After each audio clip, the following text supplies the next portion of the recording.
তবে সুন্দরবনে যারা বেড়াতে গিয়েছিলেন তারা বছরের প্রথম দিনই বাঘ দেখবেন এতটা আশা বোধহয় করেননি। বছরের প্রথম দিনই সাঁতার কাটছে বাঘ, এ দেখার সৌভাগ্য হলো যারা পর্যটকরা গিয়েছিলেন সুন্দরবনের বুড়ির ডাবির খালে। মুহূর্তে ক্যামেরা বন্দি।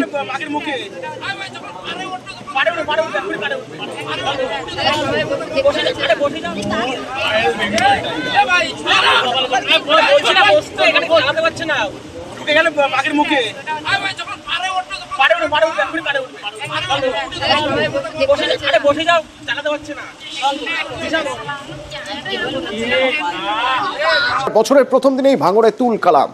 আরাবুল ইসলামের গাড়ি ভাঙচুর, আরাবুল ইসলাম অনুগামীদের ব্যাপক মারধরের অভিযোগ কার বিরুদ্ধে? না, শওকত মোল্লা অনুগামীদের বিরুদ্ধে। যে শওকত মোল্লা অনুগামীরা বা শওকত মোল্লা মানতে নারাজ এবং পরিস্থিতি এমন জায়গায় চলে গিয়েছিল পুলিশকে সামলানোর জন্য লাঠিচার্জ করতে হয়।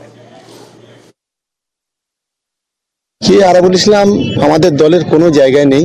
শওকত মোল্লা কেউ না দলের বিধায়ক, তিনি হুইজ শওকত মোল্লা হয়। শওকত মোল্লার কি আছে? অবজারভারের কি আছে? আমি কনভেনার আছি এখনো পার্টির। কি শওকত মোল্লা? বুধবার সকাল নতুন বছরের প্রথম দিনেই গোষ্ঠী দ্বন্দ্বে গরম ভাঙড়।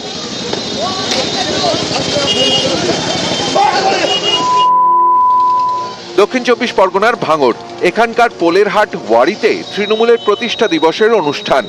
দলীয় পতাকা তোলার কথা আরাবুল ইসলামের, তার আগেই অশান্তি। অভিযোগ, আরাবুল এবং শওকত অনুগামীদের মধ্যে দফায় দফায় বচসা বাঁধে। এই গোলমালের মধ্যে এলাকায় পৌঁছন আরাবুল, দলীয় পতাকা তোলেন।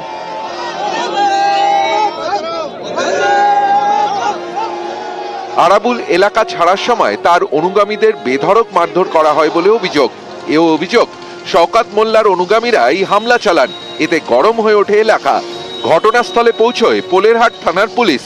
পরিস্থিতি সামলাতে তারা লাঠিচার্জ করে।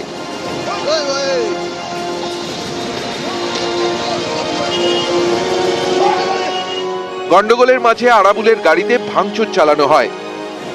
রাস্তার জামে গাড়িটা আটকেছে, হয়তো সেই কারণে আমার গাড়িটা ভেঙেছে। ওরা গাড়ি ভেঙে আরাবুল ইসলামের উপরে আক্রমণ করে আরাবুল ইসলামকে তৃণমূল থেকে হটানো যাবে না। যারাই গাড়ি ভাঙুক আর আমার উপরে আক্রমণ করুক, এটা পরিকল্পনা করে করেছে। শওকত মোল্লা নিজে 6 লেনে বসে আছে, আমার উপরে হামলা হচ্ছে। শওকত মোল্লার নির্দেশে কয়েকজন কুখ্যাত সমাজবিরোধীরা আমার গাড়ির উপরে আক্রমণ করেছে। আমাদের ছেলেরা প্রত্যেকটা বুথে পতাকা উত্তোলন করছে। এখানে 302টো বুথ, 302টো বুথেই পতাকা উত্তোলন হয়েছে। এবারে এক জায়গায় গিয়ে পতাকা নামিয়ে সেখানে আবার উত্তোলন করছিল। আমাদের লোকাল কর্মী যারা আছে তারা এটাকে প্রতিবাদ করে, এটাই হচ্ছে ফ্যাক্ট। কি আরাবুল ইসলাম আমাদের দলের কোনো জায়গায় নেই। শওকত মোল্লা কেউ না দলের বিধায়ক, তিনি হুইজ শওকত মোল্লা হয়। শওকত মোল্লার কি আছে? অবজারভারের কি আছে? আমি কনভেনার আছি এখনো পার্টির। কি শওকত মোল্লা? সংঘাত নিয়ে সরাসরি কোনো মন্তব্য না করলেও বার্তা দিয়েছেন ফিরহাদ হাকিম।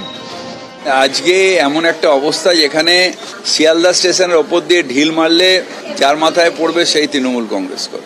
সুতরাং আমি বলবো না যে তৃণমূল কংগ্রেস যারা করছে তারা গঙ্গা জলে চান করে এসছে। মাথা গরম মানুষ আছে, তাদেরও বোঝাতে হবে। আবার নিশ্চিতভাবে অসৎ মানুষ আছে, তাদের থেকেও সতর্ক থাকতে হবে। এবং আমাদের নেতৃত্ব সেদিন সন্দেশখালিতে বললেন যে বাজে লোকেদের ডাকলে যাবেন না। সুতরাং এগুলো হচ্ছে ইঙ্গিত যে খারাপ মানুষকে ত্যাগ করুন, সত্যিকারের ভালো মানুষের পাশে থাকুন। ভাঙড় থেকে কল্যাণ মণ্ডল, নিউজ 18 বাংলা।